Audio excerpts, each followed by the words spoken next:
तो नए साल की शुरुआत करते हैं कुछ नई नई हैबिट्स के साथ और आज का टॉपिक है लिम्फेटिक सिस्टम। तो अगर सुबह उठते ही फेस बहुत पफी पफी रहता है, आंखें बड़ी सूजी सूजी सी रहती हैं, साथ में बॉडी बहुत हैवी लगती है, ब्लोटिंग महसूस होती है जिसकी वजह से मूड बहुत ज्यादा इरिटेटेड हो जाता है ना, और साथ में वेट स्टक हो गया है, मतलब आप वेट लूज करना चाह रहे हैं पर वेट स्टक हो गया है, तो समझे कि हमारा शरीर का ना एक लिम्फेटिक सिस्टम होता है। लिम्फेटिक सिस्टम मतलब जो कूड़ा इकट्ठा करता है शरीर के अंदर। जैसे सुबह सुबह हम झाड़ू निकालते हैं ना अपने घर में, वैसे ही शरीर का भी एक कूड़ा इकट्ठा गार्बेज कलेक्टर होता है जिसको हम लिम्फेटिक सिस्टम बोलते हैं। और अब जैसे ब्लड है, ब्लड के पास तो हार्ट होता है, दिल होता है जो उसको पंप करता है पूरे शरीर में। लिम्फेटिक सिस्टम के पास ना कोई पंप नहीं होता, तो इसीलिए ही कूड़ा इकट्ठा का इकट्ठा रह जाता है। दैट इज वाई वो सुबह दिखता है पफीनेस में, या वाटर रिटेंशन होनी शुरू हो जाती है तो वेट लॉस स्टक हो जाता है, और जो भी मैंने सब बताया है ना, तो वो सभी चीजें होनी शुरू हो जाती हैं।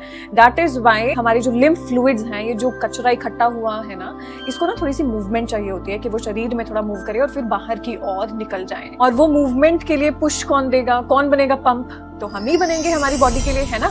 तो इसीलिए कहा जाता है कि सुबह प्रैक्टिस करो, सुबह प्रैक्टिस करो, क्योंकि रात भर के अंदर जो भी कूड़ा इकट्ठा हुआ है तो वो हम सुबह मूवमेंट करें और बाहर की ओर निकाल दें।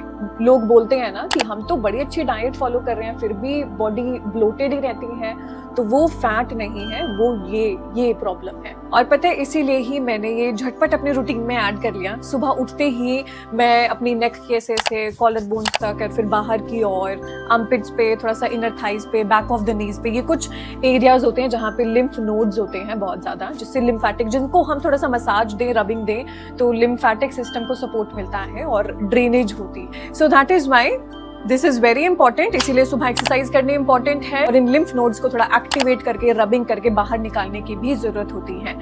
एंड इसके बारे में चलो नेक्स्ट पार्ट में देखते हैं। मैं बताऊंगी सुबह उठते ही कौन कौन से कहाँ पे रबिंग करनी है and all. I will see you in the next one everyone. बड़ी सर्दी हो रखी है तो अपना ध्यान रखें, take care of yourself, and I will see you in the next one. Hariom.